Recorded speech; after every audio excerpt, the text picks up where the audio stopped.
Boa noite, Igreja do Senhor. Uma honra estarmos aqui reunidos mais uma vez para falarmos da Palavra de Deus, refletirmos sobre alguns pontos interessantes, sobre alguns resultados extraordinários de homens de Deus e mulheres de Deus, que ao longo desse mês, nos sábados, foi tratado aqui de forma abençoada por todos nós. A gente lembrou de muitas histórias, viu alguns ângulos, alguns pontos de vista bem interessantes, e tenho certeza que enriqueceu muito o nosso coração, a nossa fé. Foi uma bênção para todos nós. E aproveitar para saudar os irmãos que estão assistindo também pela internet, que vão assistir essa mensagem depois, que todos nós sejamos abençoados por essa palavra. Antes de iniciar, peço, por favor, a oração do pastor Afrânio pela palavra. Te bendizemos, Deus vivo, pelo privilégio que temos de aqui nos reunirmos com o Senhor, com o Deus da igreja, que nos unge, nos congrega, nos capacita. Desenvolvidos 5 minutos de oração, tivemos também uma tremenda e maravilhosa ministração, tremendos e maravilhosos louvores, e agora capacita-nos, unge-nos, para que recebamos a palavra que já colocaste no coração do teu servo, o nosso amado ministro Yuri Oliveira, já devidamente ungido pelo teu Espírito Santo. E recebemos as bênçãos que advirão dessa palavra, em o nome de Jesus. Amém. Amém.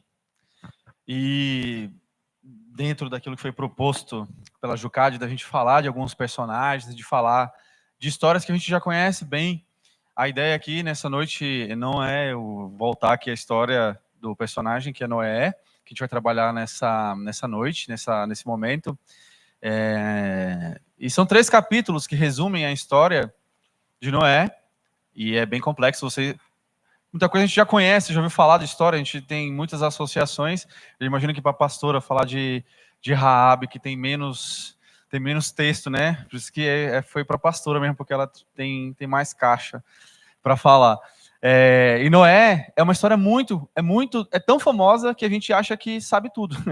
Ela é tão conhecida que a gente acha que já sabe todos os detalhes.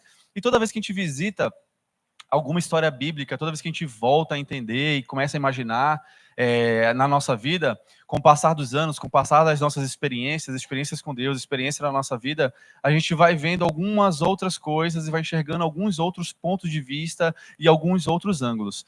Estudando sobre Noé, tem muito estudo sobre ele, inclusive, tá? Estudo de homens de Deus, estudo geológico, porque tudo aquilo que foi feito, tudo aquilo que aconteceu no grande dilúvio mudou toda a estrutura geomorfológica da Terra, redefiniu muita coisa. Então tem uma quantidade de conteúdo muito densa, mas muito abençoadora, tenho certeza, de ver como Deus age nessas linhas, de como Deus nos abençoa com tanta coisa.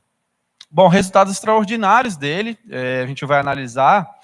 Primeiro, o resultado extraordinário foi que ele viveu 950 anos. Isso aí é um resultado, é um feito e tanto, né? Ele só perde praticamente para Matusalém, e 950 anos você tem que ter muita disposição e muita energia, graças a Deus que ele viveu. Isso foi um resultado muito bom. Mas o que a Bíblia diz sobre Noé? A gente vai ler em Hebreus 11, versículo 7. Hebreus 11, versículo 7, fala sobre Noé. Assim diz a palavra de Deus. Pela fé, Noé, divinamente instruído acerca dos acontecimentos que ainda não se viam, e sendo temente a Deus, aparelhou uma arca para a salvação de sua casa, pela qual condenou o mundo, e se tornou herdeiro da justiça que vem da fé. Então, pela fé, pela crença que ele tinha, ele foi divinamente instruído acerca de acontecimentos que ainda não se viam. E a gente estava conversando no carro, eu, a Thalita e o Nicolas. Seria muito legal, e a gente se coloca na posição, né? E fala, mas se fosse comigo, com certeza eu construiria a arca. Se fosse comigo, com certeza eu faria também. Eu tenho fé também. A gente tem que lembrar que acontecimentos que não se viam, não caía uma gota de água sobre a terra. Não tinha a previsão do tempo do jornal, não tinha indícios de que haveria algo parecido, como nunca mais houve depois também. E ele, pela fé, cumpriu aquilo que foi designado a ele. Então, dentro disso, a gente vê de resultado, de feitos dele, daquilo que ele fez através da sua fé. Primeiro que ele aparelhou uma arca. E isso foi, de fato, um exercício da fé. Ele aparelhou, ele criou, ele fez, ele construiu uma arca. Uma outra missão interessante que ele fez e teve um resultado muito bom foi a salvação da sua casa, da sua família. E um outro ponto baseado nesse pequeno versículo, que ele foi herdeiro da justiça que vem da fé. Então Noé, ele colocou em prática aquilo que estava no seu coração. Noé colocou em exercício, ele colocou em atividade, ele transformou em ação a sua fé. E assim como nos dias atuais, o que a gente vai trazer dessa história de Noé? Assim como nos dias atuais, muitos olham para a arca. Muitos admiram a arca. Muitos gostam da arca. Muitos acham muito bacana a arca. Mas poucos querem construir. Mas poucos querem se debruçar. Mas poucos querem contribuir para a arca. E Noé foi esse homem que colocou em prática a sua fé. Tiago 2, versículo 14, não precisa abrir, eu vou ler aqui para a gente. Diz algo interessante sobre a fé. Meus irmãos, qual o proveito se alguém disser que tem fé, mas não tem obras? Pode acaso semelhante fé salvá-lo? Quando a gente lê lá os 3 capítulos, Gênesis 6, Gênesis 7 e Gênesis 8, que falam, discorrem sobre a história de Noé, você vai lembrar que Noé andava com Deus. A Bíblia diz que Noé andava com Deus. Ou seja, ele tinha intimidade, ele tinha relacionamento com Deus. Está escrito no versículo 9 de Gênesis 6. E ele também foi considerado, dentro desse contexto de Gênesis 6, um homem justo e íntegro. Então Noé tinha fé. Mas o que Tiago provoca? Meus irmãos, que proveito tem essa fé se não tiver obras? E quando a gente encaixa na história de Noé, a gente lembra que se ele tivesse fé tamanha em Deus, mas ao ouvir que ele deveria construir uma arca, não tivesse construído, de nada a sua fé lhe teria efeito. E assim em nossas vidas, a provocação que nós temos que fazer ao nosso coração, se a nossa fé é uma fé morta, como diz Tiago, ou é uma fé viva e eficaz que muda a nossa vida, que muda as nossas atitudes, que muda as nossas ações. Noé tinha cerca de 500 anos, quando ele ouviu falar sobre o dilúvio. Já tinha vivido muito, né? Já tinha vivido bastante, 500 anos, é inimaginável hoje na atual conjuntura. Mas se ele viveu 950, mais da metade da vida dele, ele já tinha vivido, já tinha praticado, já tinha exercido, já tinha de experiência quando ele ouviu falar sobre o dilúvio. Em outros termos, Noé já tinha visto muita coisa. Noé já tinha vivido muita coisa. Ele já sabia de muita coisa. E por que eu estou chamando atenção para isso? Ele tinha muita experiência. Mas quando ele ouviu sobre o dilúvio, e quando ele ouviu o que Deus tinha de planos e de projetos, ele teve fé, e ele colocou a fé dele em prática. Assim, para nossas vidas, às vezes a gente acha que já sabe muito. Às vezes, em alguns momentos, a gente pensa que já sabe qual é o caminho, e quando Deus chama para fazer algo diferente, escolhemos a nossa intuição, escolhemos as nossas experiências, escolhemos a nossa mente, escolhemos a nossa sabedoria, mas a palavra de Deus diz que a nossa sabedoria é enganosa, o coração do homem é enganoso. Então, quando a gente se baseia na nossa experiência, quando a gente se baseia na nossa sabedoria, nós tendemos a errar, nós tendemos a falhar. Mas Noé, por mais que já tivesse vivido 500 anos, ele escolheu obedecer a Deus. Ele escolheu ouvir a voz de Deus. Ele ouviu de Deus que daria cabo de toda a terra. Ele estava vivendo o que estava acontecendo na terra. Ele viu que a maldade estava crescendo. Ele viu que os filhos dos homens estavam possuindo as filhas dos homens e havia ali um crescimento da maldade, havia ali um crescimento de tudo aquilo que não agradava a Deus. Ele viu tudo aquilo acontecendo. E ele ouviu da parte de Deus que Deus daria cabo de tudo aquilo. Mas para isso, ele precisaria acabar com tudo, como se fosse um grande reset que a terra teve. Mas Deus, com a sua misericórdia, viu que Noé era um homem justo, um homem íntegro, e falou para Noé: Noé, vai ser salvo, você e a sua casa. E aí entra algo muito importante. Para isso, ele precisaria construir uma arca. Haveria uma forte, uma constante chuva torrencial que inundaria tudo. E mudaria tudo de uma vez. E o que aconteceu? Ele recebeu instruções. Quando você vai lendo lá em Gênesis 7, fala dos materiais, detalhes, riquezas de materiais, riqueza de detalhes, tamanho, qual era o tipo de entrada, quem eram os tripulantes que iam entrar, como que eles iam entrar, que tipo que iria entrar, quais são as espécies, quais eram as características, como que isso tudo ocorreria. E, irmãos, não é diferente para a nossa vida, para a nossa salvação. Nós temos instrução suficiente daquilo que pode, daquilo que não pode, daquilo que é certo, daquilo que não é certo, daquilo que nós devemos e daquilo que nós não devemos fazer. Às vezes a gente olha para a história de Noé e fala, é muito simples.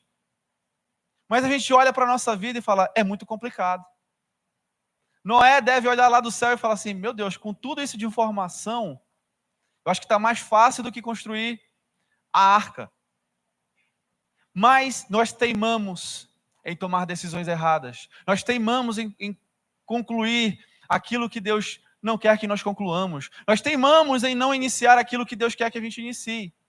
Mas Noé, ele traz esse exemplo para nossas vidas hoje.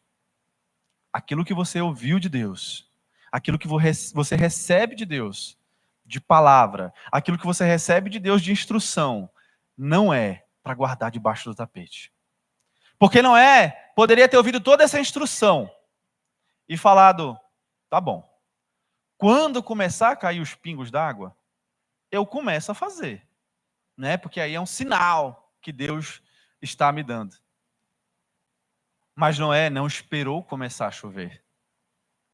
Ele se preparou para que quando viesse a chuva, ele estivesse pronto. E é só essa história, a gente pode conjecturar com várias outras. A gente pode lembrar das virgens prudentes e daquelas que eram nécias. Porque as que eram nécias não se prepararam para quando o noivo vinha. E aí quando ele veio, queria pegar o azeite. As prudentes estavam preparadas. Porque em outro trecho, a Bíblia diz que ele virá como um ladrão. Ele virá sem avisar. Ele não vai te dizer, olha, é amanhã. Ele vai dando aqui, deu para a gente todo um contexto de explicações, de sinais de que quando aconteceria, de quando ocorreria.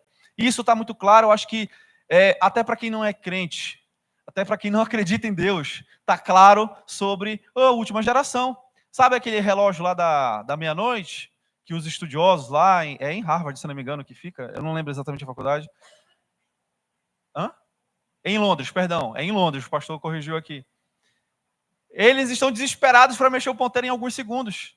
Com a quantidade de tensões que existem hoje no Oriente Médio, na Europa, eleições dos Estados Unidos, é muita coisa acontecendo ao mesmo tempo.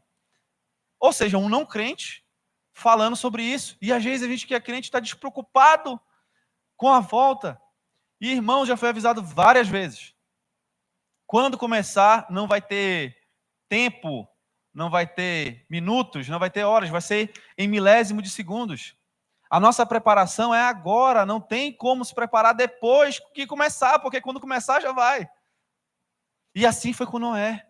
Ele ouviu a ordem, ele ouviu o chamado, ele ouviu a instrução, imediatamente ele começou a trabalhar. Imediatamente ele começou a preparar aquilo que seria a salvação dele e da casa dele. Em um breve resumo, Deus anunciou para ele o plano, um plano para Noé e o que ele precisaria fazer. Aqui entra em ação a fé viva. Porque, irmãos, a fé, ela é viva quando a gente coloca ela em ação. A gente vir aqui para o culto, ouvir as instruções dos pastores, dos ministros, dos presbíteros, É muito bom, aumenta o nosso conhecimento, na verdade, aumenta a nossa sabedoria, nós ganhamos conhecimento, nós ganhamos instrução, nós ganhamos versículos, nós ganhamos armas espirituais. Mas se você pegar isso e guardar tudo no seu bolso, ou jogar no mar do esquecimento, não vira fé viva, não vira prática, não vira ação, não vira exercício da fé, e o que Deus quer não é guardar, Ele quer que a gente exercite essa fé até o último dia. E Noé, diz a palavra em Gênesis 6:22, assim fez Noé, consoante a tudo que Deus lhe ordenara. Sem desculpa, sem preguiça, sem questionamento, sem teorias mirabolantes. Noé fez tudo consoante a tudo aquilo que Deus lhe ordenara. Noé fez o que tinha que ser feito. E às vezes falta um pouquinho desse choque de realidade para a gente. Não é que a gente tem que criar teoria para responder para mais ou para menos, o porquê daquilo outro, o que aconteceu, qual é a explicação, qual é a base teórica, qual é a base religiosa, quem foi que falou, em qual língua que está escrito, qual é a versão da Bíblia, qual é a instrução dali. Fazer o que tem que ser feito. Às vezes falta um pouco dessa realidade para a gente.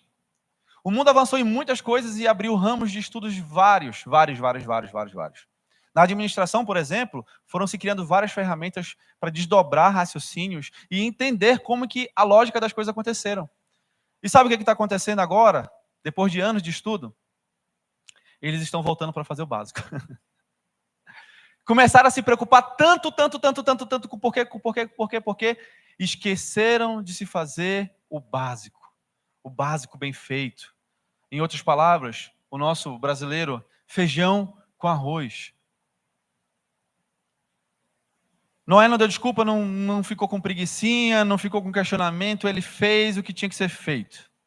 E existem princípios bíblicos que, quando respeitados, eles nos abençoam. Quando nós fazemos o que tem que ser feito, e aí é um outro choque de realidade. Às vezes as pessoas fazem o que tem que ser feito e querem ser coroadas por isso. Às vezes as pessoas fazem o que tem que ser feito e querem um mérito, porque elas fizeram o que tem que ser feito. Fazer o que tem que ser feito não nos torna um super-herói. Só nos diz que nós somos obedientes. Em outros termos, você não fez mais do que a sua obrigação. É que o mundo está tão maluco, é que o mundo está tão corrompido, a maldade está tão grande, que quando a gente faz o que tem que ser feito, as pessoas falam assim, nossa, que pessoa educada, mas meu Deus, ser gentil é fazer o que tem que ser feito. Jesus ensina a gente a amar as pessoas. Ser leal é fazer o que tem que ser feito. Ser fiel à sua esposa, a seu marido, é fazer o que tem que ser feito. Tratar bem seus amigos, tratar bem sua família, é fazer o que tem que ser feito. Isso não nos torna nada, suprassumo de nada. Isso é recomendação, isso é o que Deus nos ensina a fazer. Fazer isso é fazer o que tem que ser feito. Não tem medalha para isso. Fazer o que tem que ser feito. Mas a Bíblia ensina algo interessante. Fazer o que tem que ser feito mostra obediência. E obediência é um princípio.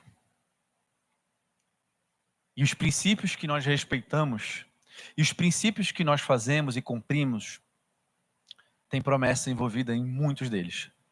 E obediência é uma. Quando a gente lembra de Deuteronômio 28, a palavra de Deus diz, se ouvires a voz do Senhor. O que quer dizer, se ouvires a voz do Senhor? Se você obedecer a voz do Senhor, se você obedecer a Deus, se você seguir os seus princípios, o que ela diz? Bendito serás tu na cidade e no campo. Bendito serás o fruto do teu ventre, da tua terra e dos teus animais. Bendito tu serás ao entrar e bendito tu serás ao sair. Ou seja, obediência te tornará bendito. Se você for obediente a Deus, a tua cidade, o teu trabalho, a tua escola, os teus estudos, a tua casa será bendita. Bendito serás tu ao entrar e bendito serás tu ao sair, porque você ouviu a voz de Deus. Assim Deus age. E assim Deus agiu com Noé. Noé, ele obedeceu. Eu acho que esse é um grande resultado. É um resultado extraordinário dele. Porque ele obedeceu em meio ao caos. Ele obedeceu em meio às trevas. Ele obedeceu em meio a toda a balbúrdia que estava acontecendo na terra. Ele obedeceu. E como eu disse, alguns podem pensar hoje, foi fácil. Eu também faria. Se Deus falasse comigo, Deus falar comigo, eu também faria. E Deus não fala hoje com a gente. É que às vezes as pessoas querem muito aquela experiência maravilhosa de tremer as pernas. Elas querem ver uma nova sarça ardente. Elas querem ouvir o profeta pegar no braço e falar isso e aquilo outro. E esquecem de buscar o Deus na intimidade, esquecem de buscar a Deus nas simples instruções, num louvor, numa palavra, num conselho de um líder. Deus fala também dessa forma. E ali nasce uma categoria de pessoas que incomoda muitas outras. Vocês conhecem os engenheiros de obra pronta? O engenheiro de obra pronta é aquele que não ajuda em nada. Mas quando ele vem, ele começa a opinar em tudo. Tá vendo? Desse jeito assim, aí não vai. Essa arca desse jeito não tá legal, não cabe todo mundo aqui que deveria caber. Não é desse jeito que se faz. Não é assim que funciona. E começa a opinar na sua vida, começa a opinar na educação dos seus filhos, e começa a opinar de tudo, depois que está feito. Mas o engenheiro que vai sentar e vai participar da construção da obra, esses são os poucos que participam de nossa vida. E essa categoria de pessoa opina com força, tem solução para tudo. A vida do outro se resume à facilidade e a própria vida se resume à dificuldade. Tudo é mais difícil para ele, mas é mais fácil para os outros, porque ele acha que o mundo gira ao redor dele e que as coisas têm que ser mais difíceis para ele, etc. Esse grupo de pessoas, teoricamente, na época de Noé, ia reclamar. E quando a arca estivesse pronta, ia falar, tá vendo? Ele ainda foi ingrato de não cuidar da gente. Mas Noé, ignorando todos os seus conterrâneos e todos os seus contemporâneos ali, ele construiu uma arca para ele e para sua família, porque ele obedeceu a Deus. Assim fica uma outra lição para a gente. Mais de Deus e menos do mundo. Porque opinião vai vir aos montes. Sugestão vai vir aos montes. Mas o que nós temos que fazer é diminuir o volume do mundo e aumentar o volume de Deus para o nosso coração. Assim como Noé, ele ignorou todas as expectativas. Ele ignorou todas as estatísticas. Ele ouviu falar de chuva quando não chovia. Ele ouviu falar de uma construção de uma arca que a gente chama de arca, mas sabe Deus o que ele chamava? Mas ele fez. Isso porque ele ouviu mais a voz de Deus. Ele ouviu mais a voz do Senhor do que a voz do mundo. Porque a Bíblia também diz lá em Mateus, os versículos em que Jesus fala com os discípulos, que na época as pessoas se casavam e davam-se em casamento. Estava tudo acontecendo normalmente. Estava tudo ok. Mas ele ouviu a voz de Deus. Mesmo estando tudo ok, Deus falou que ia acabar com tudo aquilo, então ele obedeceu. Isso é o que a gente precisa ter em nossas vidas, em nosso coração. Outros podem até considerar ouvir.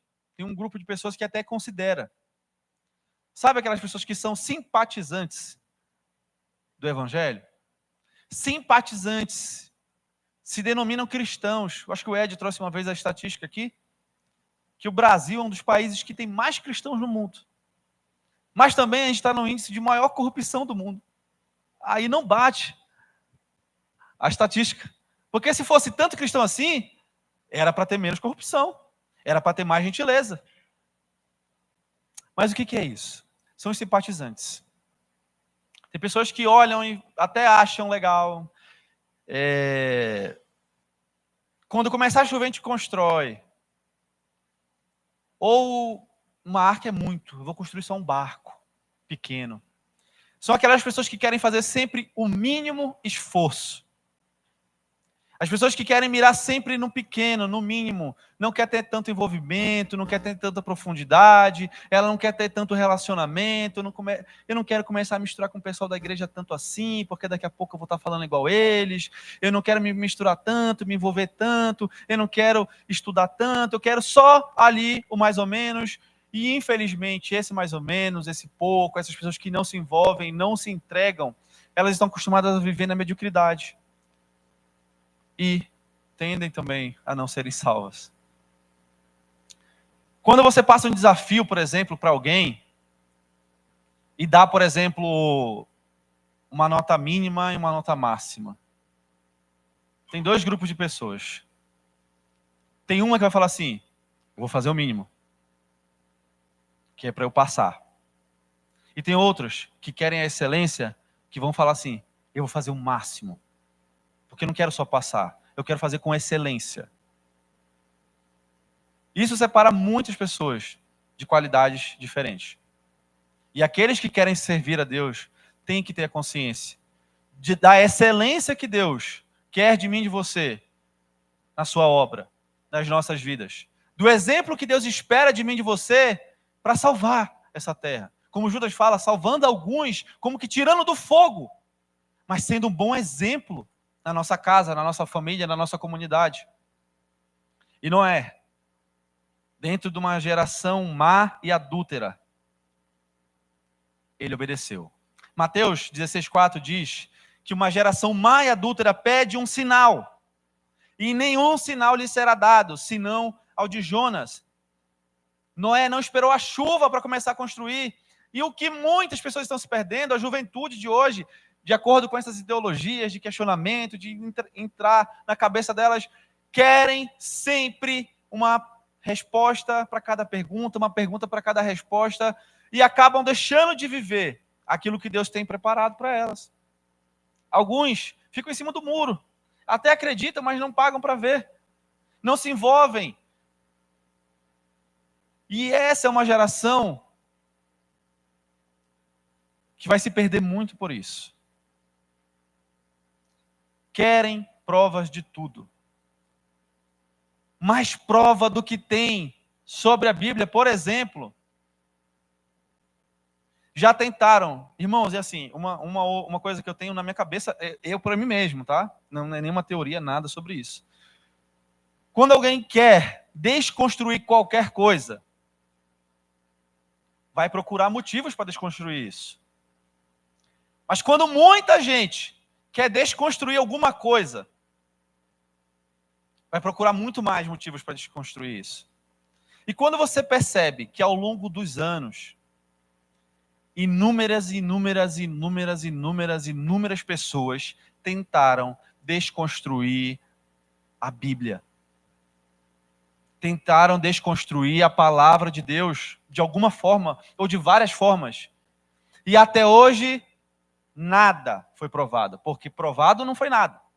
Tem teorias, tem subjeções, tem objetivos, mas nada foi provado. Isso é um forte indício do que o mundo não quer que você acredite. E a gente crê, e Noé, como eu disse, ele não esperou a chuva para construir. Ele obedeceu, e ele fez. E isso pra gente é uma lição. Às vezes a gente quer um sinal, como diz Mateus. Puxa, me manda um sinal. Tem aquela pessoa que fala assim, Senhor, me manda um sinal se é para eu dizimar. Me manda um sinal se é para eu namorar com aquele infeliz. Está todo errado, está vivendo todo fora da palavra. Senhor, me manda um sinal. Tem algumas teorias aí que a gente ouve, né? Principalmente agora que a Thalita, a Thalita e eu também, né? Mas mais ela, que está com o bebê na barriga. Vocês já ouviram que tem muita teoria para isso, né? Nossa, se o passarinho cantar na janela, é menino. Mas e aí, se for o outro, é menina? E a teoria veio do achismo, né, popular. E assim tem muita teoria acontecendo. E tem muita gente sendo levada por uma porrada dessas. Essa daí é leve, né? Vai de você brincar com aquilo. Outro só tem 2 chances. Ou é menino ou é menina, então, beleza. Probabilidade de acerto é de 50%. Mas, e quando isso for valendo a sua vida? Olha, eu acho que esse negócio de igreja não vai levar ninguém a lugar nenhum. Esse negócio de Jesus Cristo, tem tantos deuses, gente, se vocês estudarem aqui, tem tantos deuses. Não precisa ter um só Deus. Não vai levar para lugar nenhum. E essa galera todinha está indo para o inferno. É o típico caso que fala assim, se for de graça eu quero, mas se tiver que pagar, aí eu não vou. O que é isso? Se ser cristão é ter zero envolvimento, eu quero. Não preciso fazer nada, eu só vou lá, ouço as músicas legais, ouço alguém que fala bem, fala ali por 30, 40 minutos, nutre a minha alma, vou fazer um agradecimento na minha rede social, vou botar um versículo para dizer que eu sou uma pessoa espiritualizada.